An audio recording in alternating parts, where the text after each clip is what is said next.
Hello. Hello, Glenn. Hi. Hey, how's it going? Good, I think.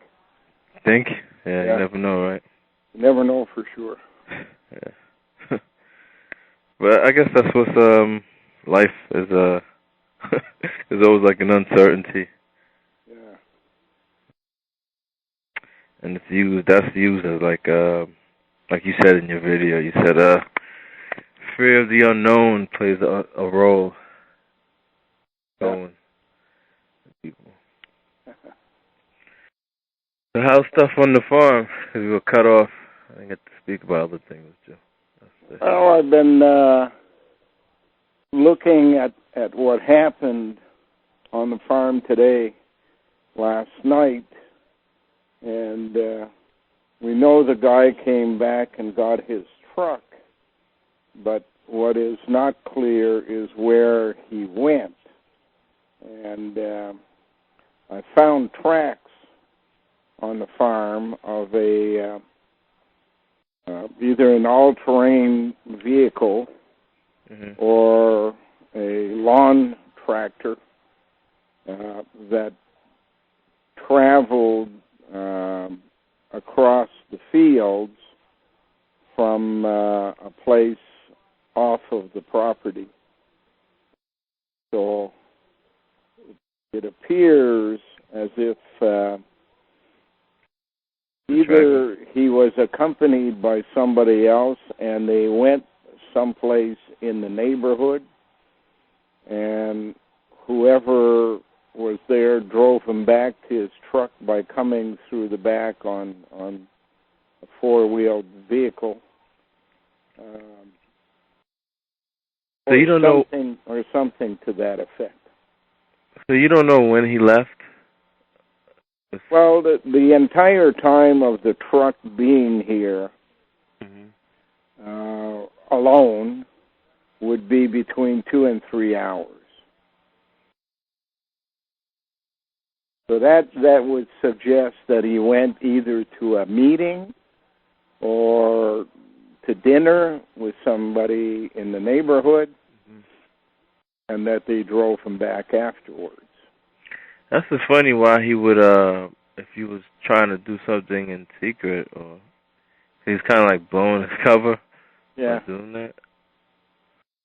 Maybe he was kidnapped or something. Maybe people took him. I don't know. It's a strange thing. Anyways, the security people are aware, and they're going to be looking into it in more detail. If he was wandering around the property at night without having notified anybody that he was coming or was going to be there, he was taking an awful chance of running into somebody. And, when people are surprised, they never know what the hell happens.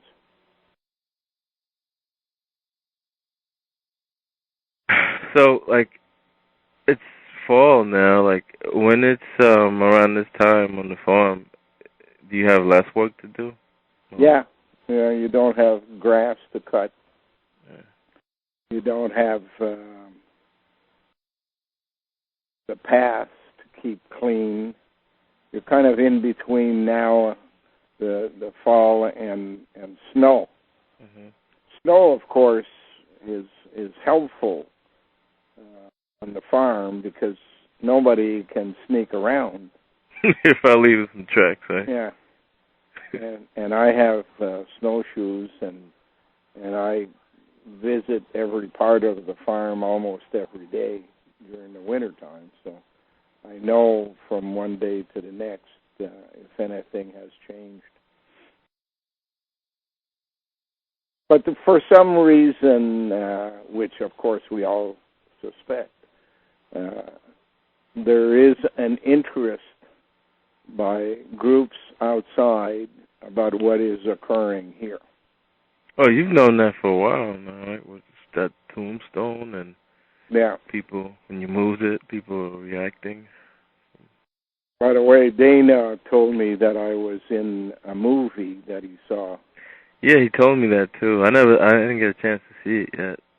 there's a new movie where they talk about like the whole world, just people die. I think tsunamis happening and earthquakes. And 2012 or something. Yeah, and another guy, California, cause I think he has a program or something where he can mirror pictures and stuff, and it says 2020 when you mirrored it, like it's 2012. It was weird. So I guess that's that hidden message in there.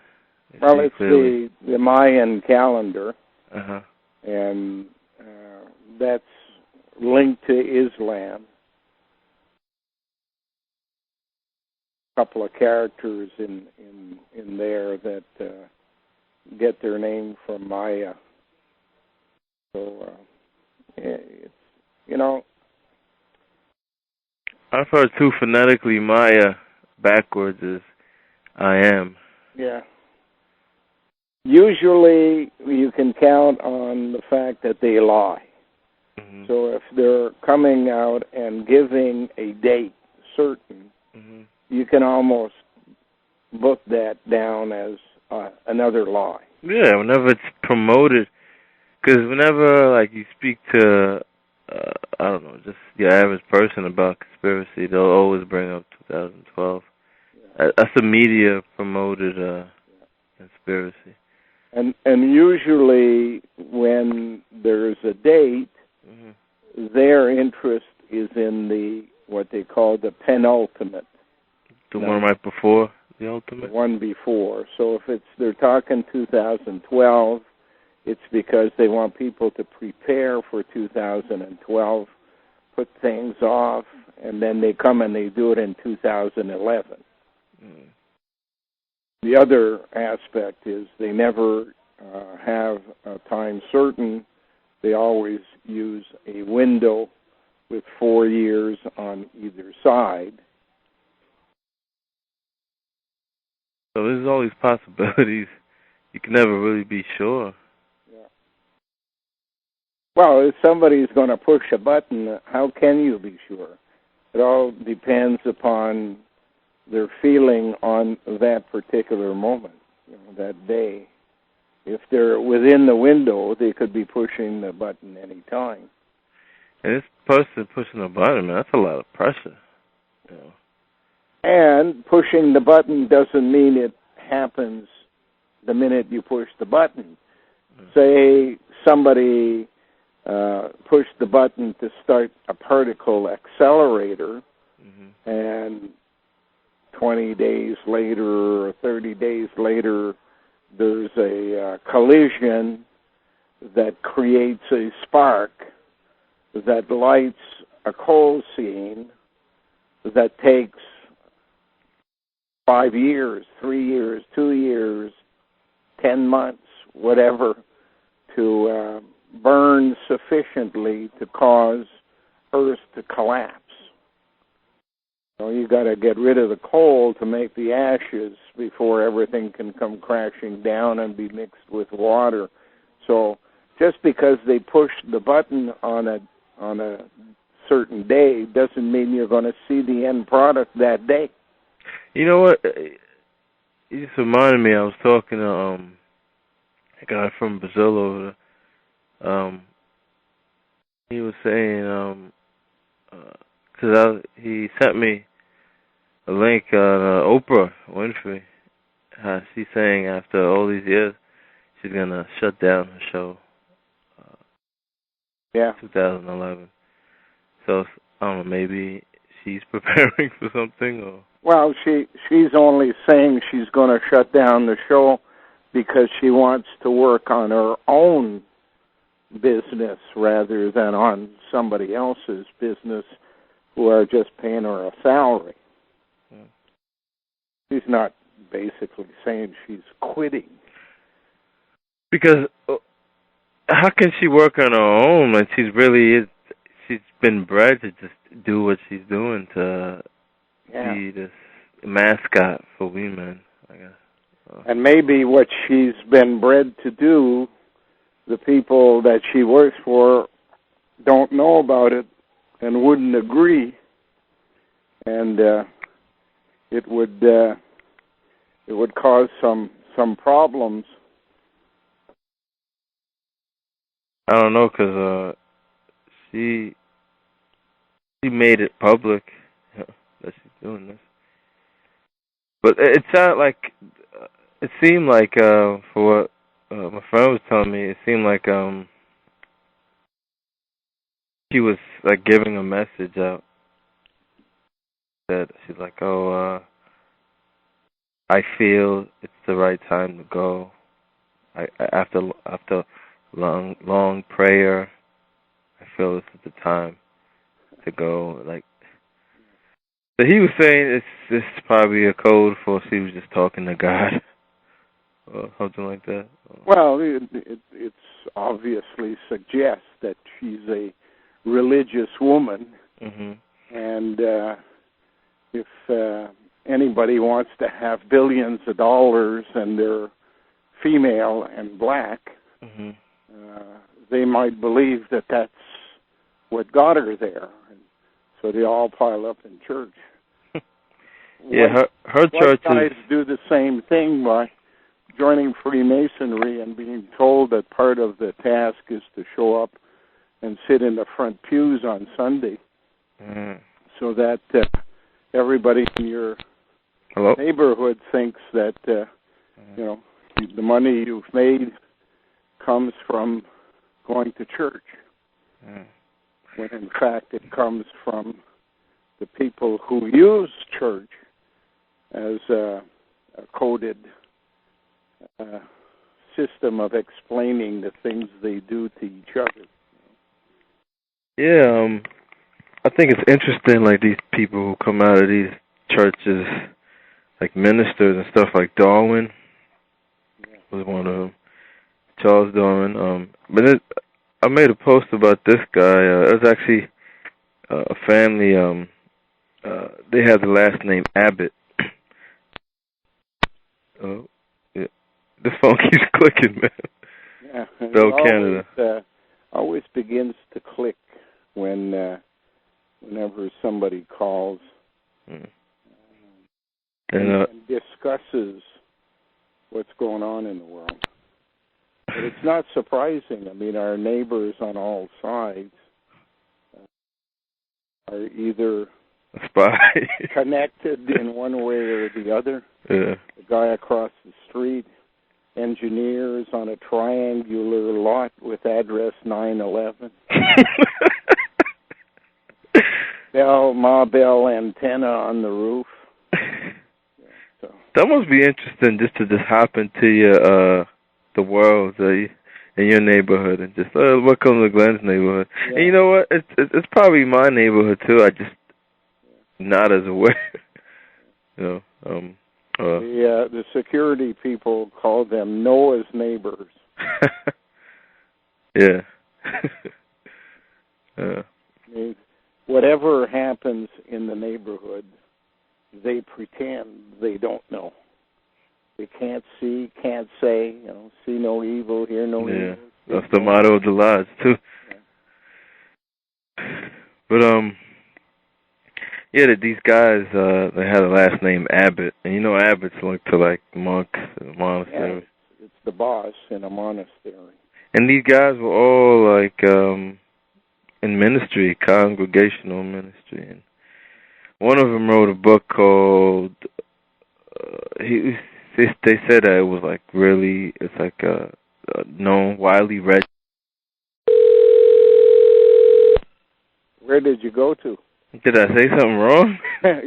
As soon as you said while he read or something.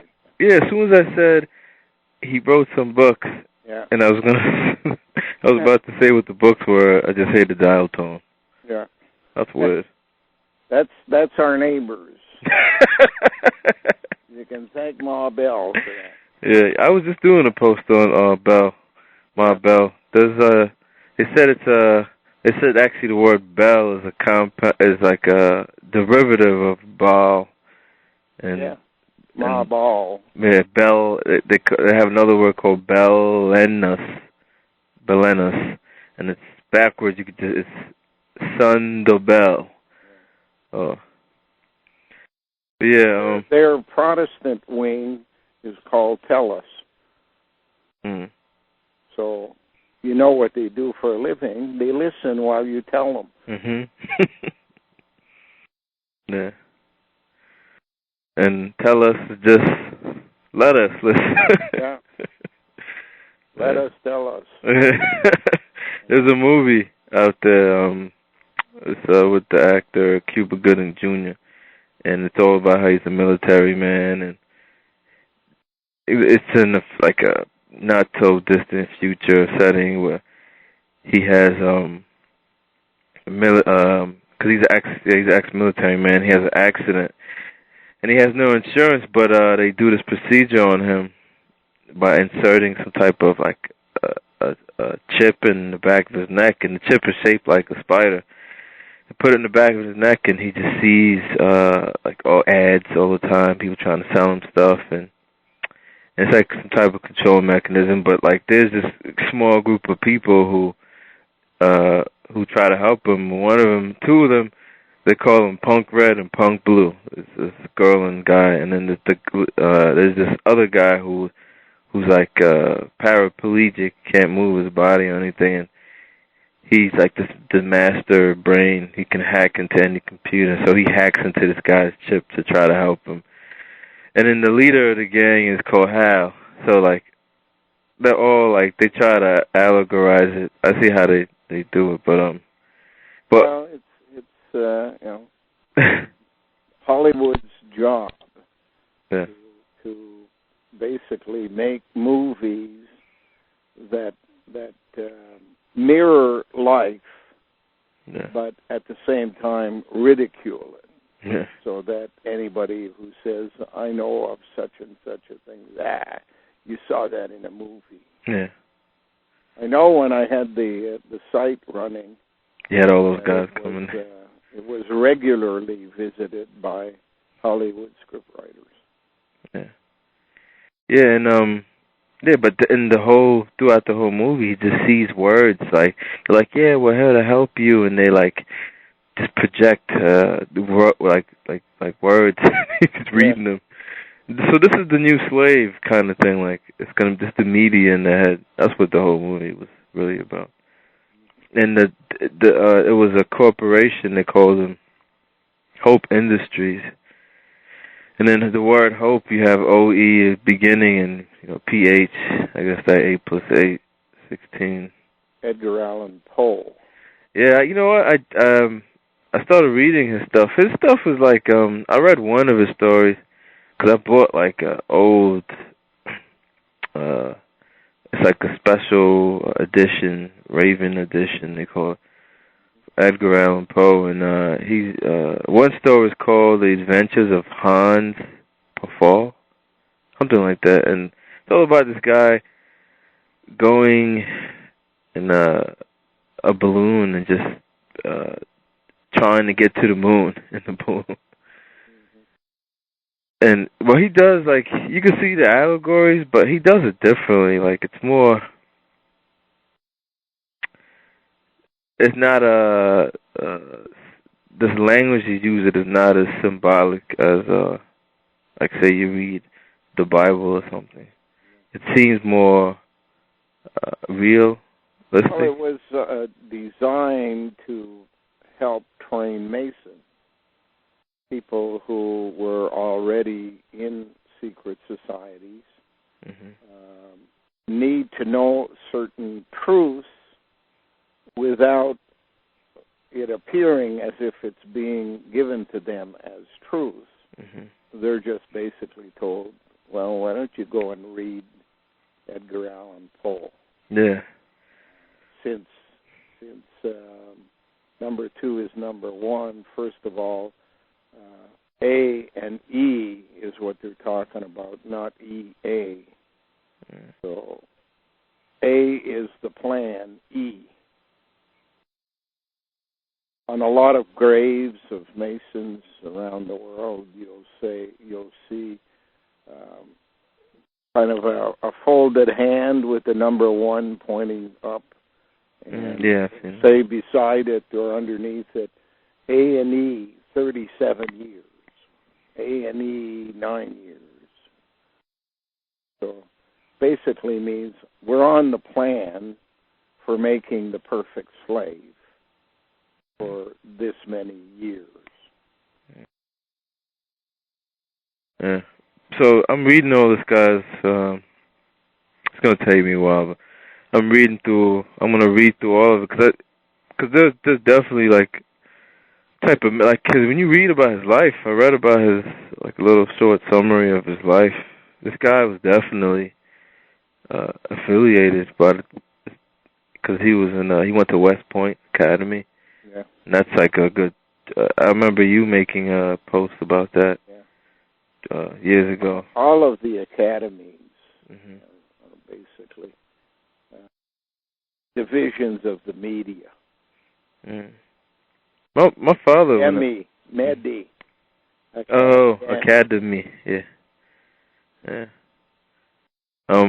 That's my father wanted me to go to West Point Academy, but like supposedly when I was younger, because he said that was like that's better than going in the military, and he said, but you have to get like a signature from like the governor and the mayor. Senator, it's basically an insider's club. Yeah. For giving preferential treatment to people they want to provide income for, but don't want them to have to suffer the drudges of being in the military that, has to do the real work. So. Yeah, and I think it's like a sifting ground for like people with breeding, I guess, like type of...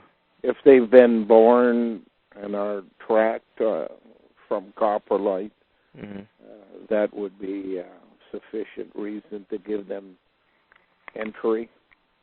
That's why the word coprolite starts with cop, because the controllers of the world are either cops or pros.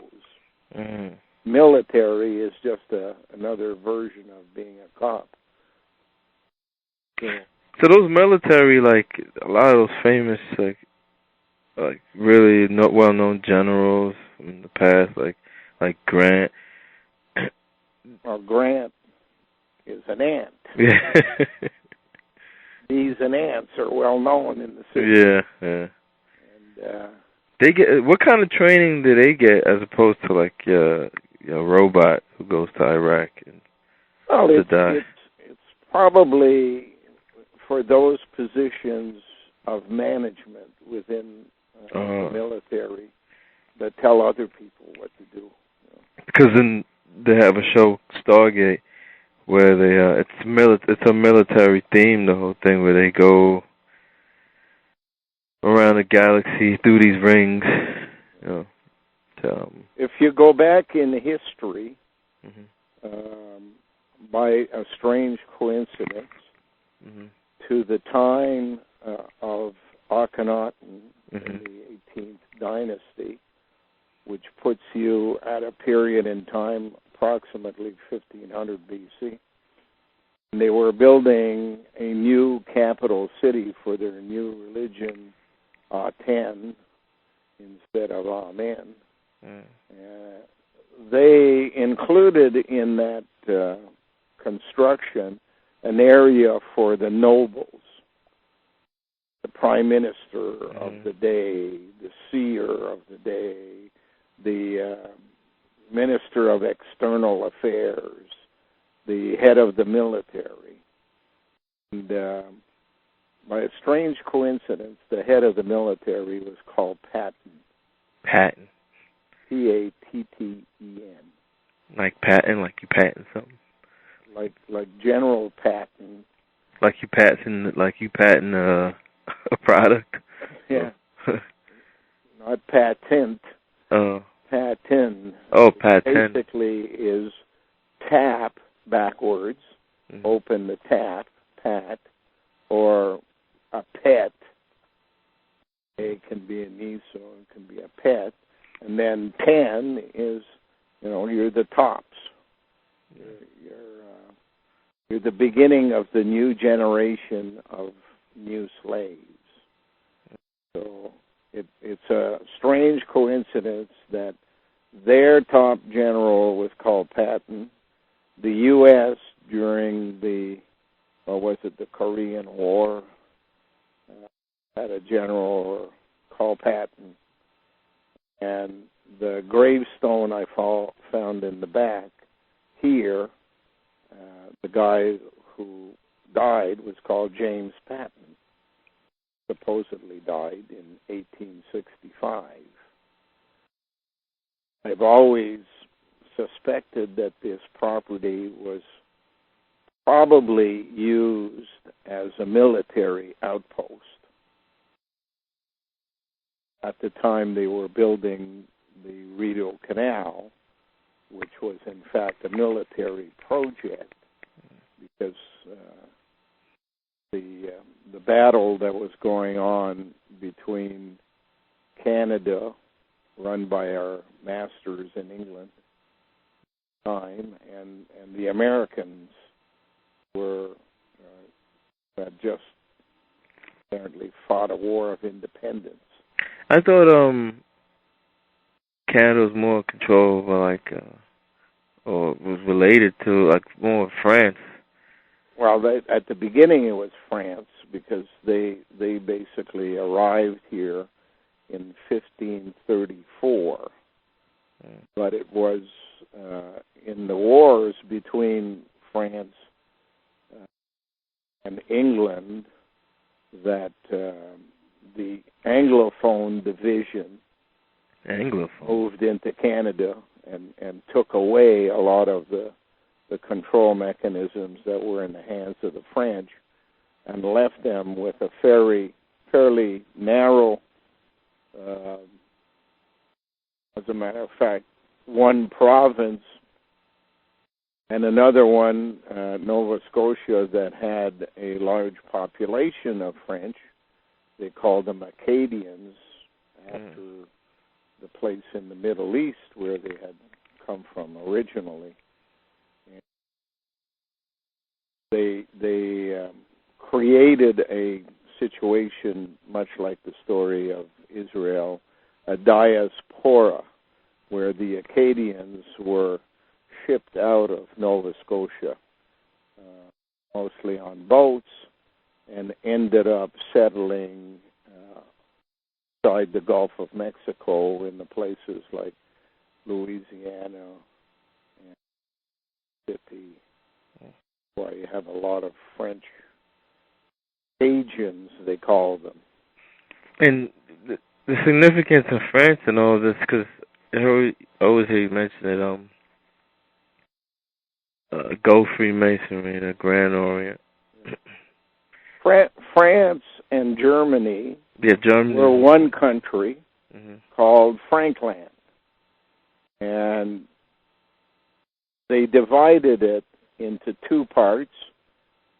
What we know as Germany follows the instructions of Cain, the builder, while the other half follows the instruction of Abel, the artiste.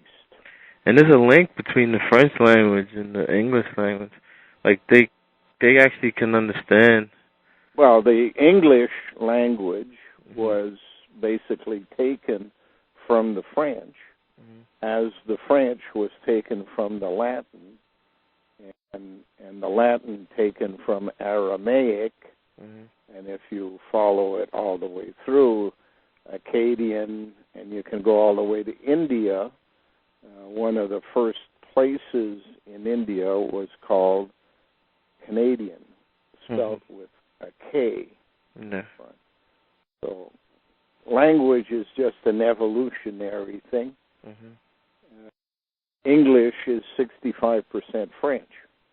So what's with the German? What's that language what's that connected to? Well, to the Hebrew, to the Ashkenazim.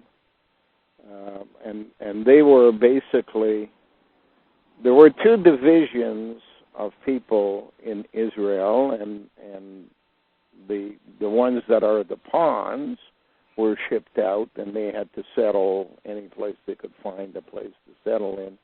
A lot of it, since they went out the Mediterranean, ended up being in Spain.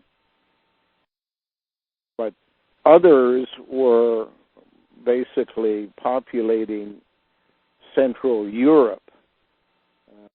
And when the priests came back from Persia, having been reprogrammed into the Zoroastrian point of view, which means basically the ruse of the stars, they populated Germany. They call them Salian Franks. Yeah, I remember. Salian is just a play on the word Aryan. From that comes people linked to the Ryans, but it's all based on the story of Orion. Orion, of course, has I-O-N in it, which means the new 10. Orion. Yeah. My sister's first husband was called Bill Ryan. He came from Nova Scotia. So it's all kind of linked into that. That reminds me, you said that email I sent you reminds you of your sister-in-law, the new? Yeah. I hope you never told her that to her face, did you? I usually do. Oh, man. But yeah, before we were rudely cut off, before I was you were about to say something. Yeah, Abbott, the guy. It was like a family. And Bud Abbott and Lou Costello. Huh? Bud Abbott and Lou Costello. No, it was Jacob Abbott, John Stevens Cabot Abbott, and Lyman Abbott. And they were all congregational ministers. And Jacob Abbott, he was known because he was the author of, they called them the Rollo books, Lucy books, and Marco Paul. And these are all like children's books. So I'm thinking of just going into buying, see if I could find those books and see what the whole message was. Did you read all the books you've already bought? No. Read those first. Yeah. You know what it is? Because I just keep getting them all. I just keep, whenever I see a book, I always put a list of it. Like if it's cheap, I'll try to get it right away. Because it's not like these books are like, I don't know, I guess I'm addicted to buying. Until you've read the ones you have, you're really wasting money. No, you know what it is? All the books that I read, I read them at like an appropriate time. I don't just read them one after another. Like if I'm reading, I don't know, it's weird. I can't like all these books I have right now. Like I read most of them. I just have like. I know the feeling that you're describing, because reading for me is not something I can do on a program. Yeah. I have to feel the need to read. Exactly. Sometimes I have to feel the need to read something that is not linked to anything, but just so that it can basically cause my brain to change around and go back to neutral or whatever. Yeah. Prepare itself for the next phase. Yeah, and that Masonic Encyclopedia helps a lot, because when I read that and then go read, I don't know, another story, a lot of things in my memory get jogged up from what I've read before. Well, it saves you a lot of reading when you read encyclopedias. Yeah, oh, man. They did all the research. And as long as you're reading it by having a message continually sent to your brain that says, don't necessarily believe what you're reading. Yeah. this is somebody's opinion that you're reading. And if it's an orchestrated somebody like Freemasonry, they have an end goal here, and they're leading you towards that end goal. Yeah. So you read it and you file it in the back of your head, but you always wait to confirm the things that you've read before you believe that they're actually true. Mm-hmm. And in life, the longer you live, the more you get to confirm or deny, of course, the things you've read, and then you know what the purpose really was. Yeah, and I'm starting because I'm a addict of trying to learn like wisdom, and but I realize it's not something you learn right away like that. It's that's what like a lot of the Greek stories that they that's one of the main messages they put in there, like that wisdom was something that you gained after long trials and there's a filtering program. Mm-hmm. What you receive at the beginning is called information. Mm-hmm. From the information, which is a pile of garbage, you extract knowledge. Yeah. And that knowledge is specific to something that you're trying to discern. And as you eliminate the lies within the knowledge, because you live to see things for yourself and you have experiences, then you kind of filter out the wisdom of the things you've read. So it's kind of like a cone-shaped thing that extracts over time. Like meeting new people. Mm-hmm. You meet them on the first day, you get a first impression. Mm-hmm. But if you live with a person for 20 years, you get to know that person. As long as your thinking is okay, and you're not prejudging the person for a specific need that you have. You let them tell you who they are by the things they talk about and the things they say, followed afterwards by the things they do. Yeah. And you want to see if what they say and what they do differs dramatically. Because usually what people say about themselves, how they see themselves, is actually different from how. Absolutely. So, yeah. Absolutely. Most people are the last to know who they really are. Yeah. I might be guilty.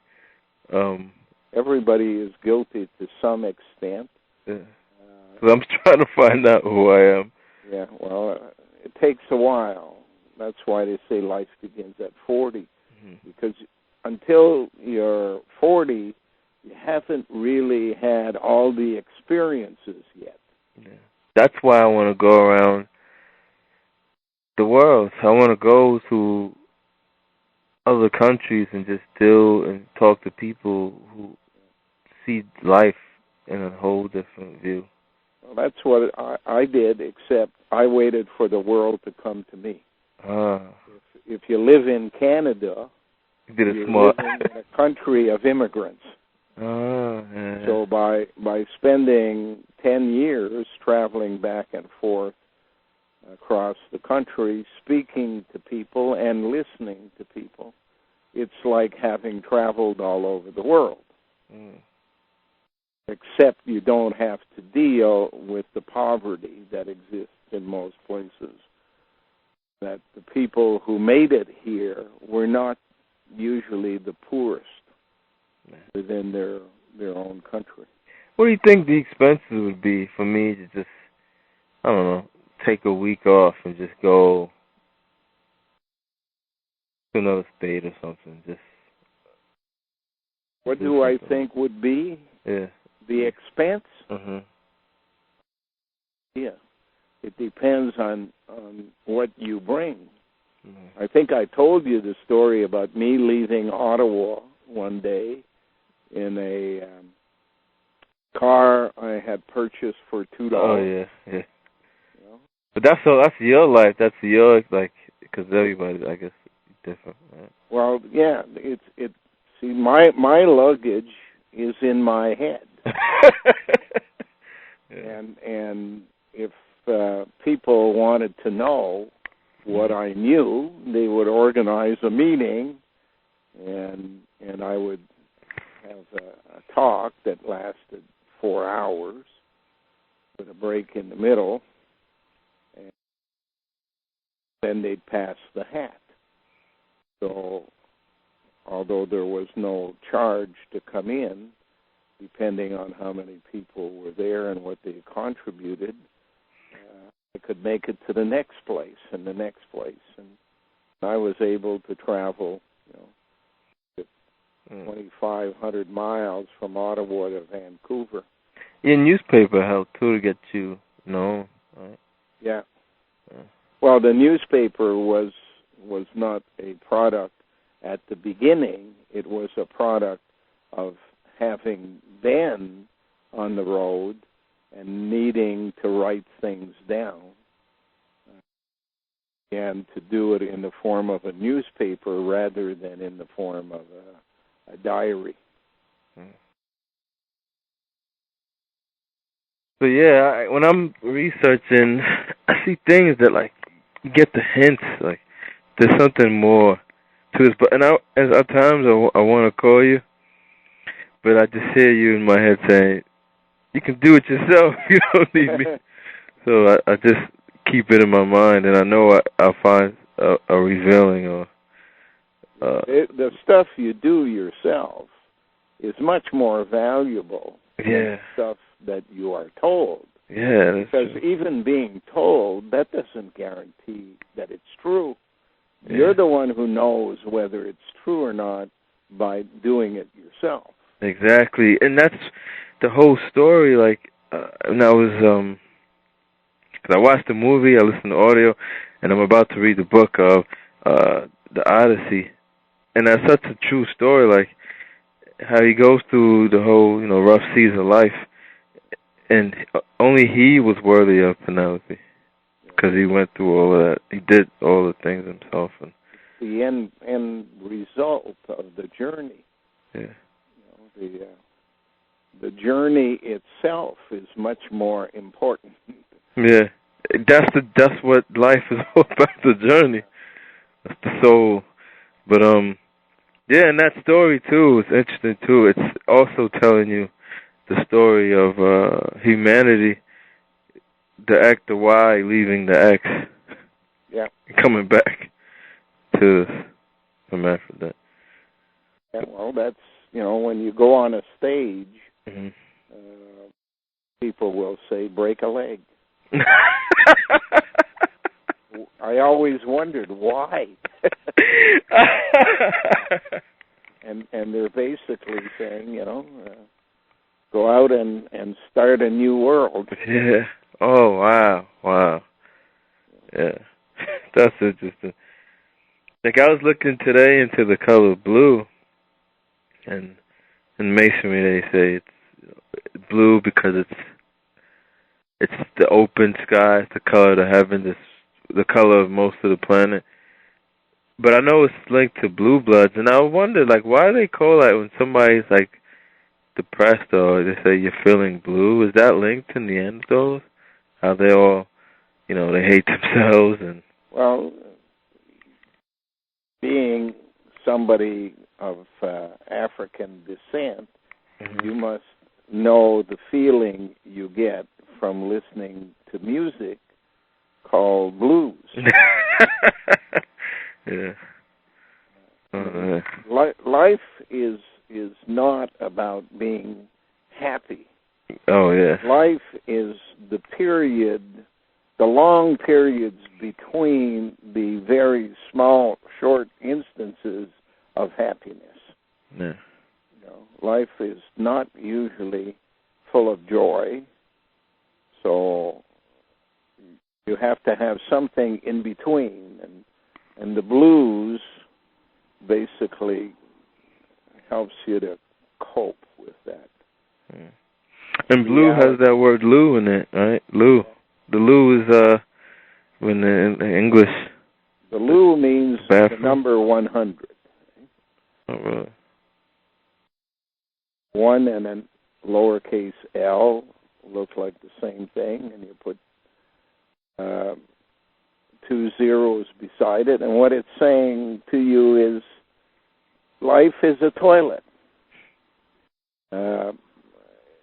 You take all the experiences you have, you put them into your esophagus, which basically is kind of an esoteric way of analyzing things. Yeah. Aesop. There's a whole bunch of things that are linked to that. Annie Besant and her group. Yeah, I was reading your post on that. Yeah. Another all of those things are, you take things in and you digest them. Yeah. And savor it. At the end, the product is shit. And that's the most important. And that's number 2. Oh, because that's the most important. Yeah. And number 1, which is urine, is basically the water having washed out all of the dead cells that are left over. Oh, that's why number 1 is not important in the sense of what it does, what it gains. It's more about what it throws out. Oh, wow. He just like turned something on in my head. That's the whole allegory, like, of you take the information of food and digesting it and separating it through the dead cells and the piss and metabolize. Put the accents on the right syllables. Yeah. Oh. Yeah, where do they usually find these coprolites? Usually in caves, because at a time around 17,000 B.C., the gang living underground had to begin the process of working out whether or not the Ice Age was continuing to increase or if it had reached its peak or if it was decreasing.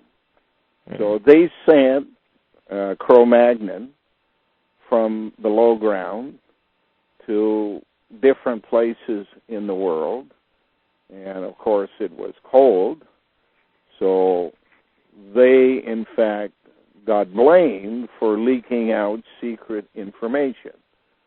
And one of the first things that was leaked out was fire, because when you're cold you need a fire. When you need to eat something and it's frozen, you need to thaw it. The minute you thaw it, you start to learn about the value of cooking. It's a whole process.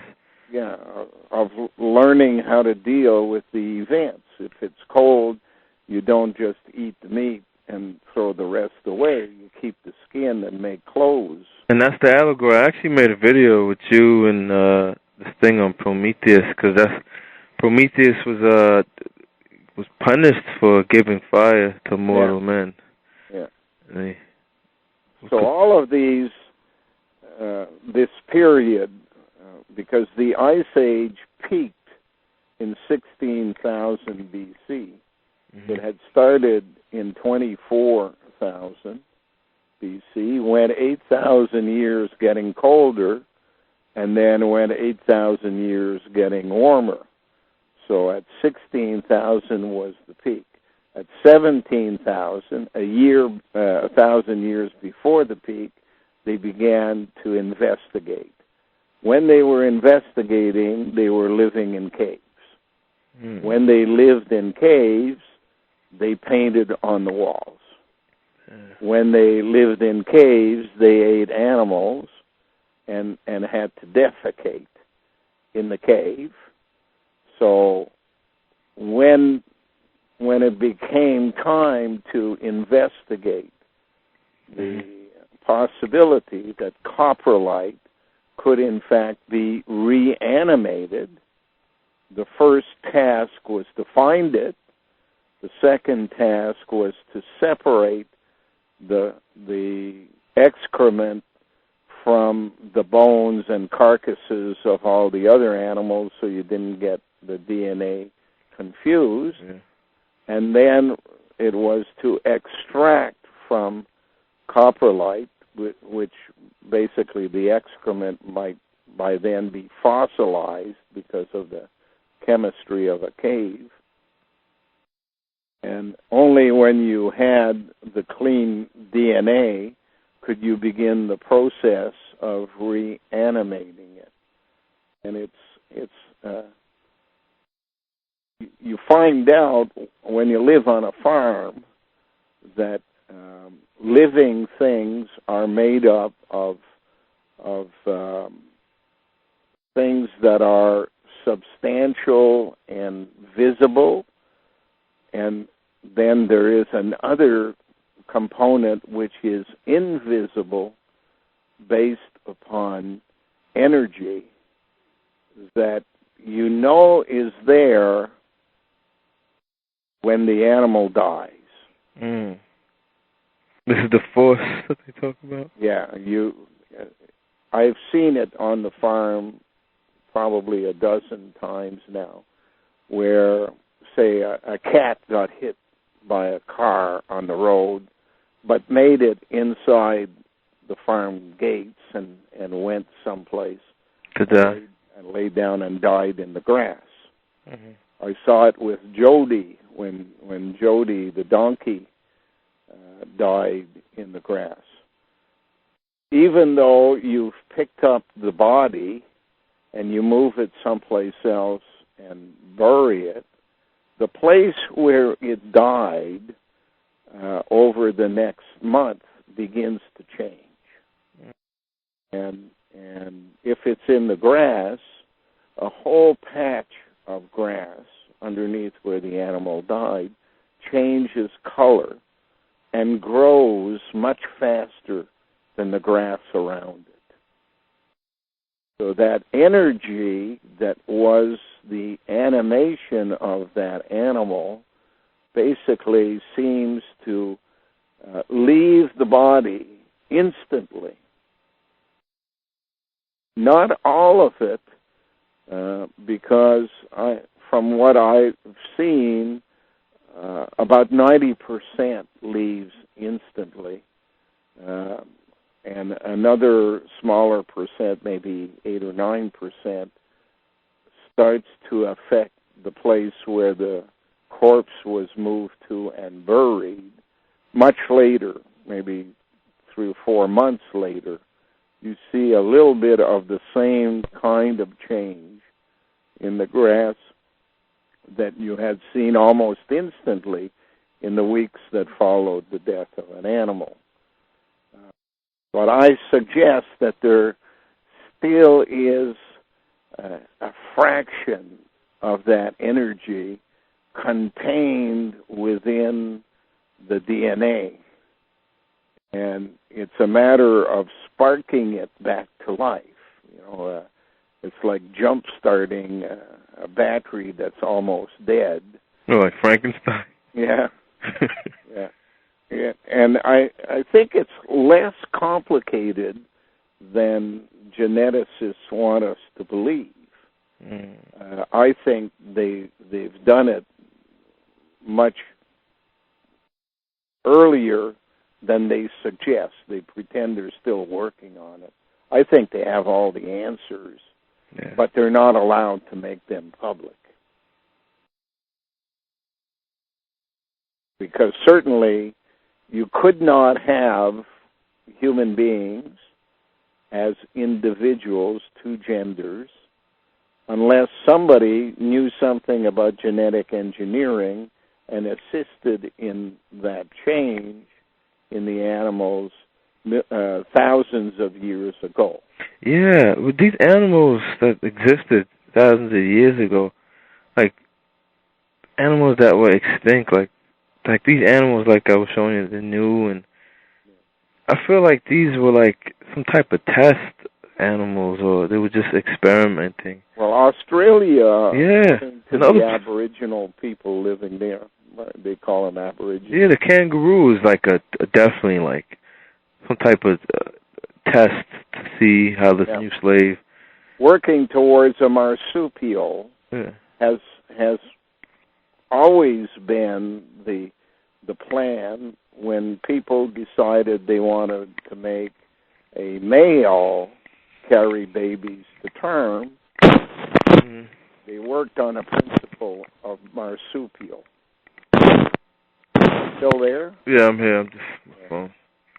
So Australia, New Zealand, and that whole area of the Pacific, the islands, were all seemingly used for different tests on different animals.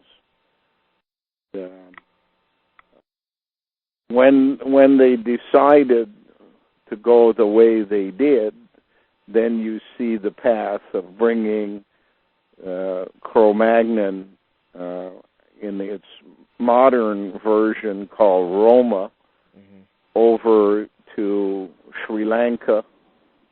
Today it's called Sri Lanka. It used to be Ceylon at one time, and probably was just a part of India when the water was a little lower and you could walk across. So the journey of mankind can be detected. But that doesn't mean they tell you. They're not allowed. Everybody that does research, are you still there? Yeah, I'm here. Yeah. Everybody that does research of that type works for a salary.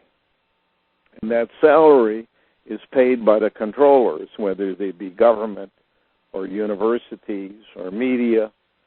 And therefore, the fact that they're searching something doesn't mean that they're allowed to make it public. Like, you think if I were to meet some of these scientists, just walk up to them, they would just lie right to me? They wouldn't. If I tried to pull them to the side, most likely they wouldn't tell me. No, they wouldn't tell you if they want to keep their salary. A number of them, every now and then, will say, I did so-and-so, and system won't like it, so they'll be attacked. Till they renounce what they said.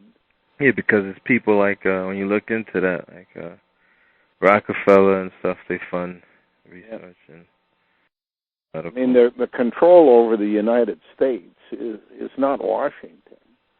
Control over the United States is the Ford Foundation. Yeah. That's the mechanism for deciding where the U.S. goes. You've got to remember the word reincarnation. Yeah. Reincarnation. We're the carnation. And Ford Foundation. Oh yeah, I know. Is basically what got the Industrial Revolution going in the U.S. and brought cars and trucks up. Got to remember the word truck is just a word that says the mission of the turd. The last letter is the K, which means mission. The rest of it, TRU, turd, and a C instead of a D. C is the penultimate letter. You can replace it with the next one. So that's a D, and the word is turd. Yeah, and forward just means to cross. Yeah. And forward is the narrowing, means the place of control. Where is the narrowing in a body? It's in the neck. Yeah. If you That's why they call him Wee Man, the miniaturization. Yeah, that's why he's there. That's why the medulla is sitting inside your neck, and why people, without knowing what they're saying, say, you're a pain in the neck. Yeah.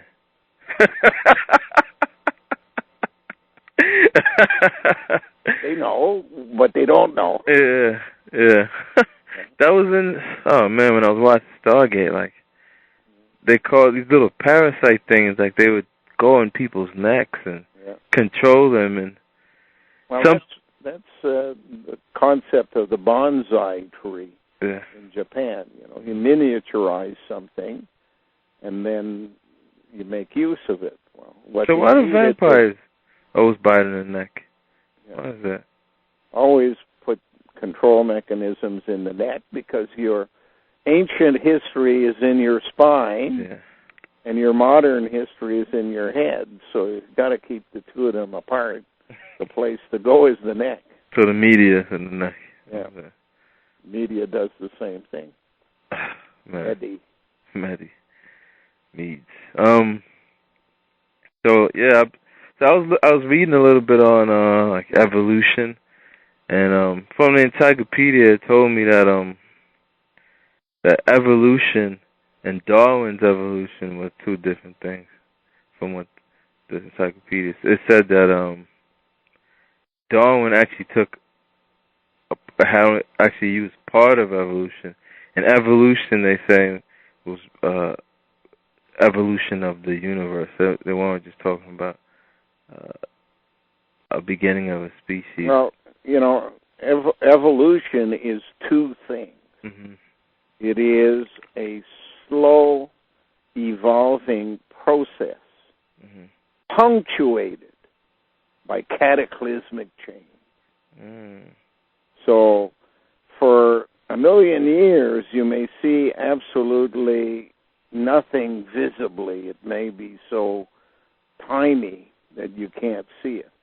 But all of a sudden, it makes a major step forward and is now operating at a different level. Now, what can be the cataclysmic events they're talking about? Comets. Comet is the most likely thing because that brings something that didn't exist on this planet into play. Other things, a flood, a drought, that would bring cataclysmic change if it lasts long enough. So everything that lived under certain conditions can no longer live, and they die off, and a new kind is born and lives under those new conditions. That's what the system has in mind for the people of the planet. Cataclysmic change will get rid of the people who are here now, and then they'll reseed with people they will manufacture from coprolite type stuff. And those people adapt to the new conditions? Yeah. I've been thinking, there's a guy called Herbert Spencer, and I guess he knew Darwin too, and there's some book that looked interesting to me. It was on the whole philosophy of evolution, and because that's what Darwin, he tried to talk about the origins of species. Mm-hmm. And I could see, like they say, just from looking at geology or rocks and stuff, they see that in an area, a species usually came from an area of a pre-existing species. It doesn't it could be like a species living in one area, and that other species will be in the same area at the same at the same time, but like it doesn't have to be where one species is destroyed and another one comes. It could be the species comes out of that species and something like that, and then the other species is destroyed or whatever. But I don't know. I wanted to look into that whole.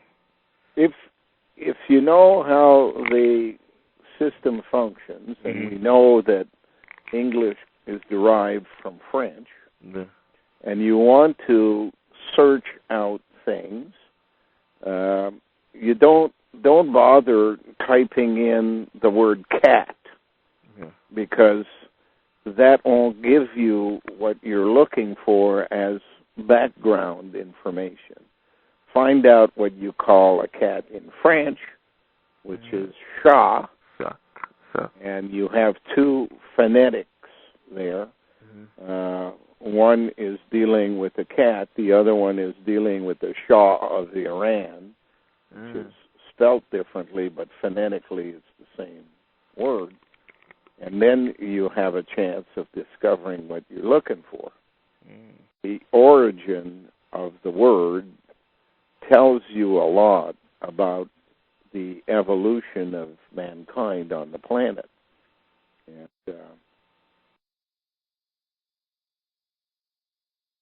just go looking for CHAT, the French word for cat, and you'll be shocked at the words that are associated to it that clarify your thinking about how life began.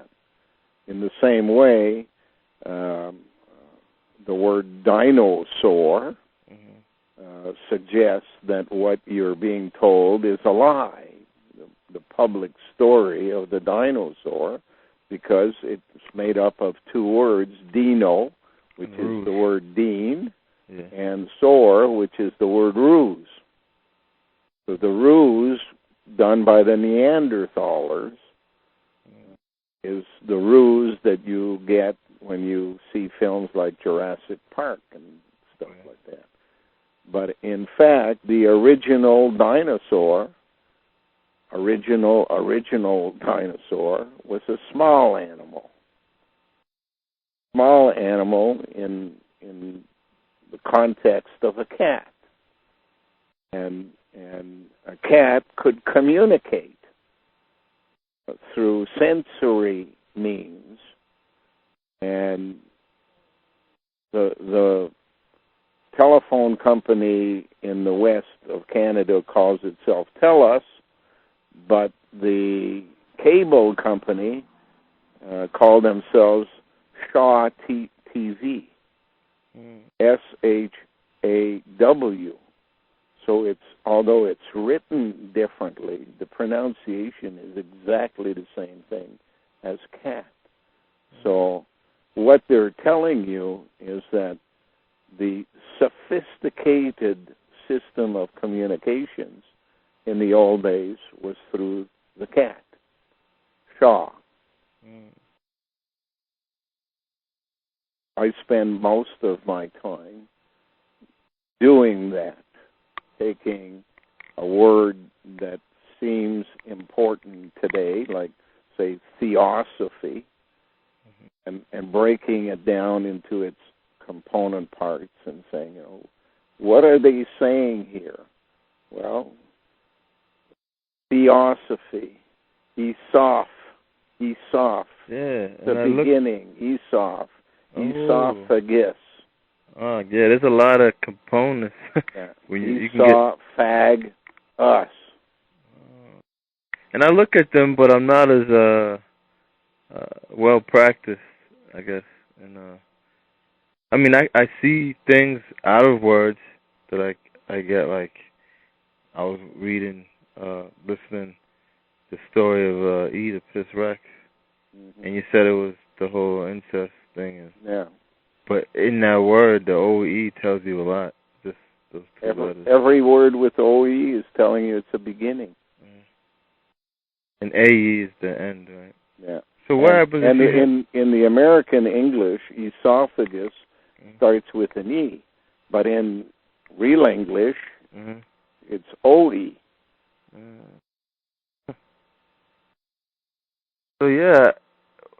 sometimes I get confused, though. I don't know, like when I find words with A, E, and O in in the same word. A is at the end. O is at the beginning. So it'll have a beginning and end. Omega. Yeah. Like they have different ways of saying that. Like they'll put A and O, and that's alpha to omega, and they have O and E. So. You're going backwards. You always have to remember that we are being taught the language in reverse. Because in the Middle East, they read the other way. We read the opposite. We didn't write it first. They wrote it first. So, people who drive a car that has the steering wheel on the road side think that, they're right. But it makes no sense. If you're going to build a car, wouldn't you build it for, most of the time the driver is alone? Why make him go out in the traffic to get into the car when you could get into the car from the sidewalk and be behind the steering wheel? Yeah. And that's what, because I think the East, or America, is just the mirror image of the East. Yeah. It's just the Tane. It's the Tane. Yeah. So, yeah.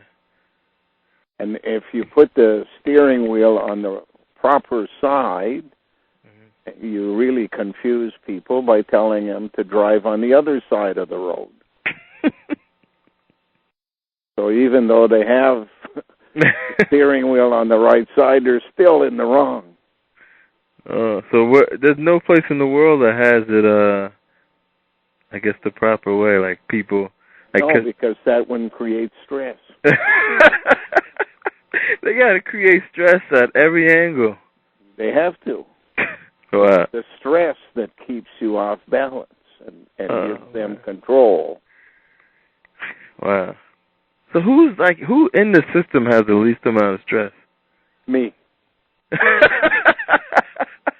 Because I totally ignore it. Doesn't mean it's not sent in my direction. I can guarantee you they try. But I have made a conscious decision that guilt trips, stress, all that stuff, I have no interest in. Yeah, I spend most of my days, Glenn, to myself. Like I can spend a lot of time, a lot just on the property, or just on my property, or the property over here, and just reading and watching movies, learning. I can spend so much time I'm like doing what you do, just focusing on this stuff. Yeah. And I don't know, it doesn't bother me. No. I don't know. A lot of people, my families, my nephews and stuff call me up and say, "Hey, Uncle Glenn, why don't you drop that stuff and come back and reintegrate yourself with the family?" I said, "Are you crazy? It took me 50 years to get the hell out of there. What the hell would I want to go back to that idiot life for?" But they don't see it that way because it's the pain. You see another mirror image of... They get really pissed off when they're stressed and I'm not. They want me to be as stressed as they are. Misery loves company, right? Yeah. And that goes to even to Neanderthals. Yeah. Because I think they were miserable from the beginning.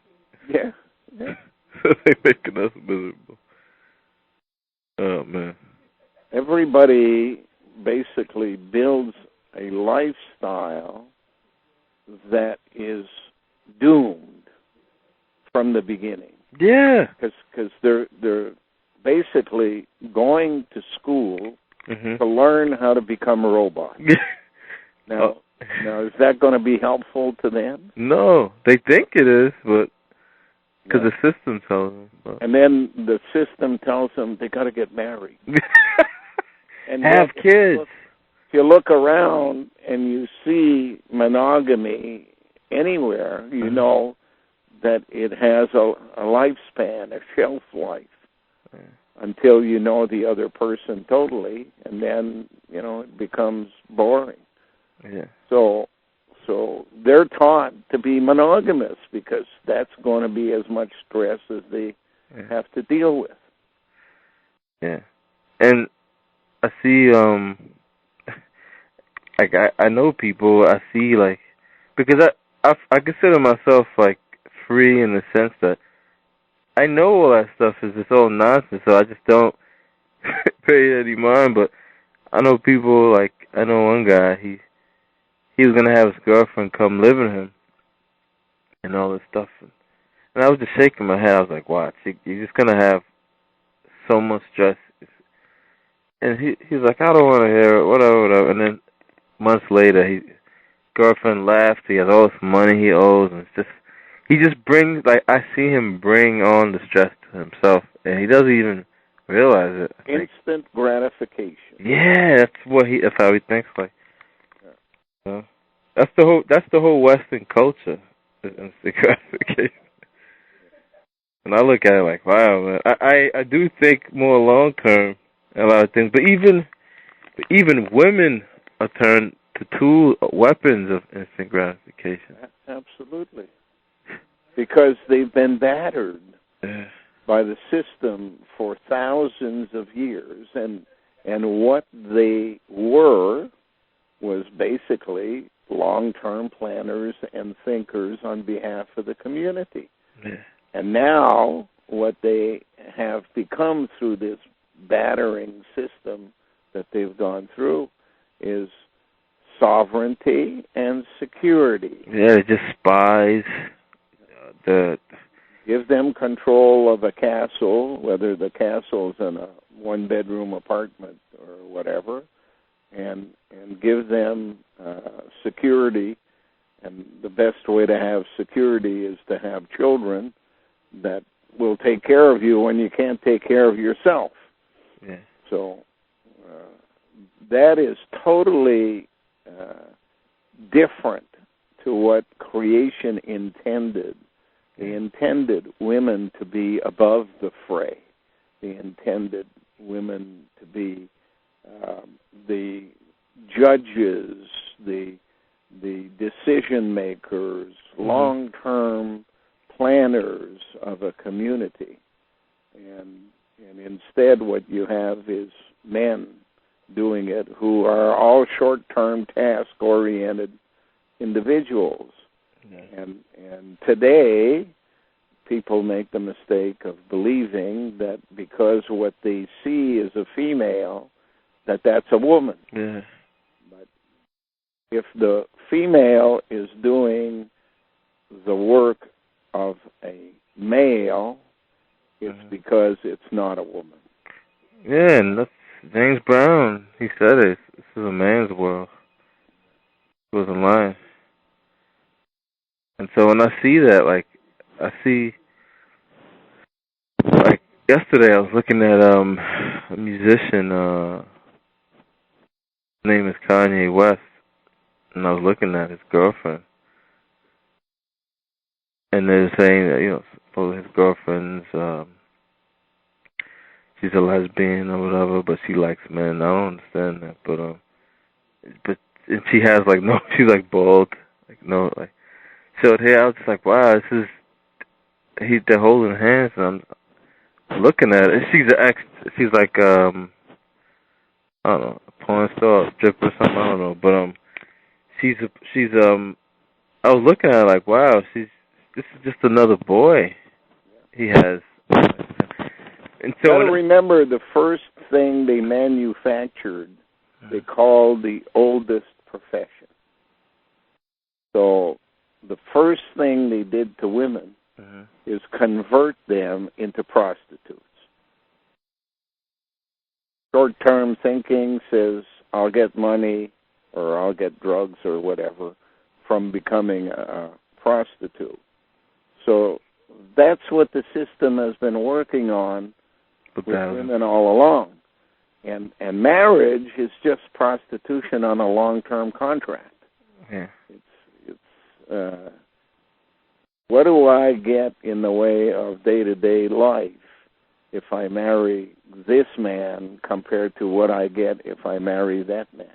Yeah, I was talking to a friend yesterday. Like, when you look at girls, like a lot of women, what they'll say, the average woman, like, oh, I want an honest man. I want the right honest man. What they're saying is, I want somebody I can control. Yeah, what a man is something that they don't want. A person who is satisfied by sex and affection. Make him dinner and give him sex and send him back out to work. You know, that's go work on the motor of the car or something. You know, get out of the way. So I don't know. Like me, I'm I don't know. I guess I'm different because my task is to learn. Right. That's what my task is to do. Like, for me to just sit there and list shit all day, and that's. But it's still a task. Yeah, it is. Still a task. Yeah. And given the opportunity, you'll trade any day in for a chance to sleep with some good-looking lady. Yeah. That's what men are all about. Yeah. and women claim that, you know, they're looking at men's buns. They couldn't care less about buns. They're looking at the wallet. Yeah. Yeah. So, like, you think, like, prehistoric men, they would just, like, travel, like, just have children or children everywhere type of thing? Well, the original man resided inside a woman and only did what he did, fertilize the egg when called upon. Yeah.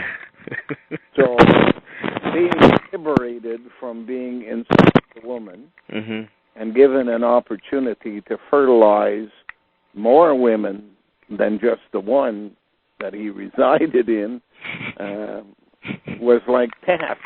Yeah. You know? Give me another one, give me another one, give me another one. Mm. You know? So maybe, I think today, they like,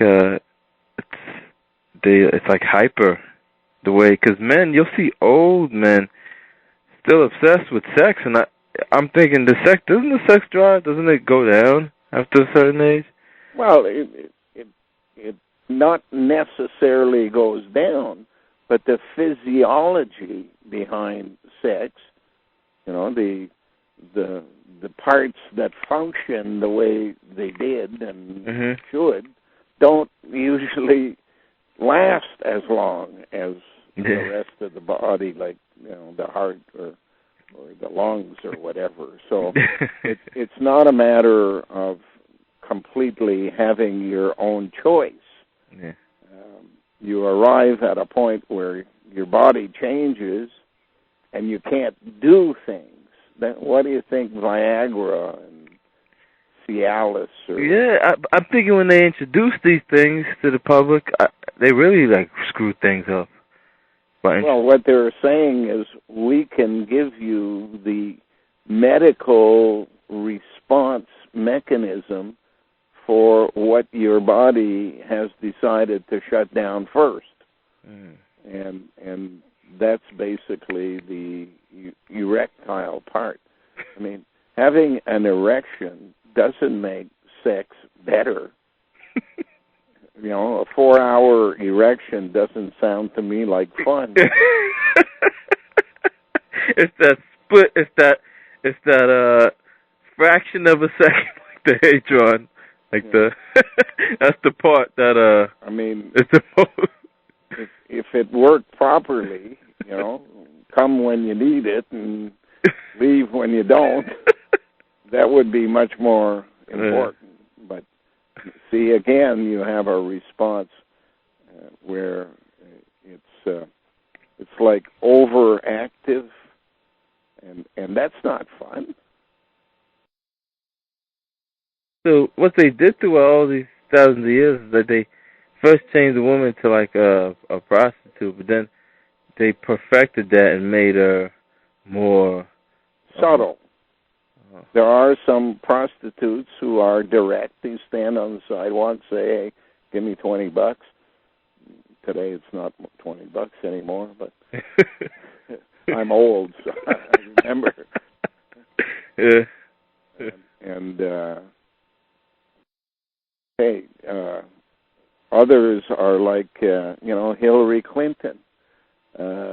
I'll allow you, Bill, to do whatever it is you want, and I'll support your candidacy for president, as long as at some point in time later on the roles will be reversed, and I'll get all the support of you and all your supporters. That's like Oprah and his husband and her husband. And you think about Hillary, that's her brother. That's Oedipus. Actually, no, that's not the story. There are two words that people confuse. Virgin Mary is the opposite to marry virgin.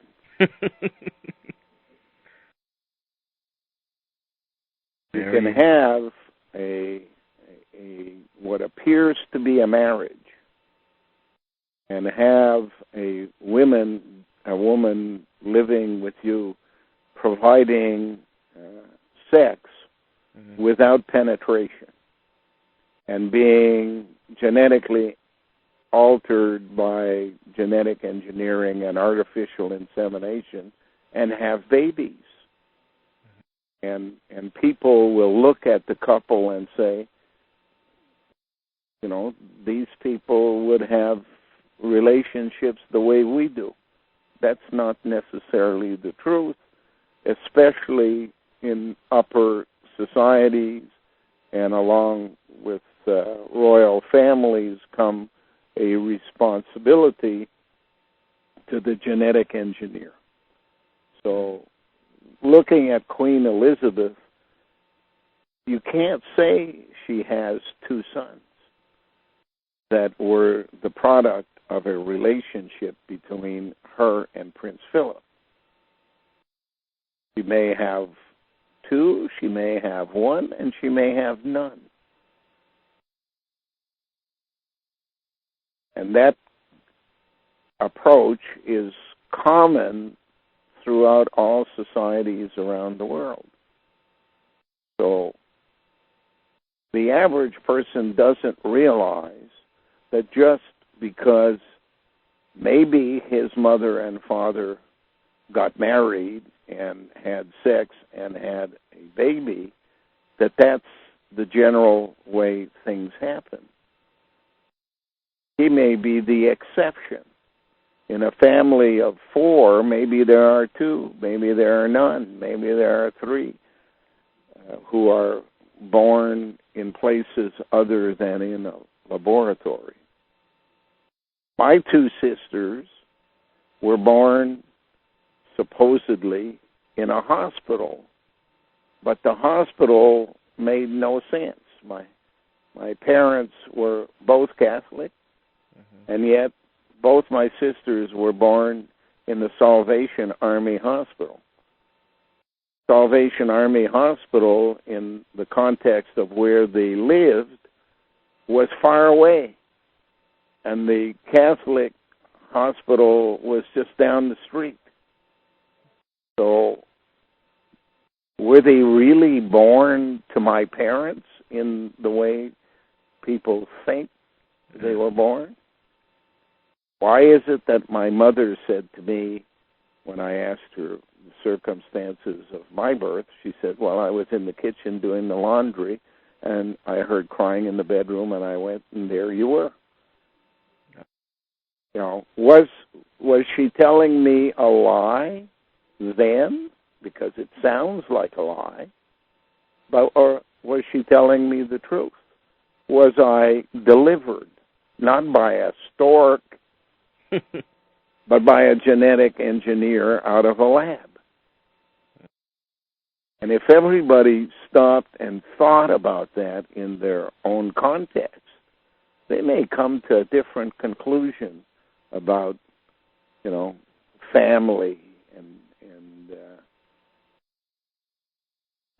that kind of upbringing that they take for granted. I think about, like, I do think about that, like, when I was born. Like, it's just weird, man. Just how, like, with me compared to me and my other brothers, like, as soon as I was born, I was sent away to live in Canada, away from my parents. It was weird, like. Just like Akhenaten. Yeah, but I was sent away, living in Canada. And it's the people that I grew up seeing, like, it was an older guy with his wife that I used to be friends with, and we would talk about things, and he disappeared as I got older, and just certain people. Like, I think about that stuff, like when I was talking to my friend yesterday, and talking to Dana, like, I say, all the things that we're doing in our life, where you live, it's not an accident. It's planned. Yeah. Often not by even the people who call themselves your parents. Yeah. They can be just robots being told what to do. Yeah. You want to keep your job, you want to keep the place you live in, this is what you do. So, I mean, when you know that priests set up what they called bi-monasteries with a section for nuns, you really believe it meant that there would be a bunch of women on the other side who would have no children? No. When you're a nun, you make vows that your husband will be Jesus. Jesus is the guy you don't see, but like in the story of Mary, an angel comes by and genetically engineers the process. So you don't have a husband, but that doesn't mean you don't get implanted. The same thing with Latter-day Saints. That must be some painful, like, on the hips, man. How many children do you think average a nun has to push out? Well, why do you think they get into the business of having institutional activities where they raise children? They call them orphans. Yeah. Do you really believe that these are all kids brought to their door? No, they're the ones they're making themselves, but they don't want to discuss it. So they call it an orphanage. Yeah, They're not orphans. They were just made there. Now the problem becomes, how do we get them into ordinary families so that they'll be socially engineered the way we would like them to be? It's impossible to get a normal person if that person is raised in a monastery. Yeah. It's impossible to get a normal person raised in an orphanage. So they got to put them out into the different families. And if these children have been manufactured based on a recipe that's specialized into making people a better robot, and they get them into an other family, they know that over time that child will have contacts with people in that circle, and eventually 4 generations of people will be born having the genetic material of the one that came out of the lab at the nunnery. Yeah, these like, they always show you this hint in movies. There was a movie I seen called The Saint. It was this guy who just raised in an orphanage. There's always people. They always show always people just in the orphanage, and they're just there, and they don't go into how they went there, and they're just there. And even that word orphanage, that word seems to say a lot. Yeah. You have the orph, like a orphic egg, and the pH and the fans in there, and you have age. So it's manufacturing a race and then distributing that race through the other races so that eventually there becomes a common denominator among all races. That common denominator is mulatto. So you think that's what the missionaries were doing when they Absolutely. Absolutely. The missionaries are out to find out exactly at what stage of movement away from black, which is the original person. How many, you even call yourself black, I'm sure, but I'm not if you look really in black. the mirror, there are very few black people. Yeah.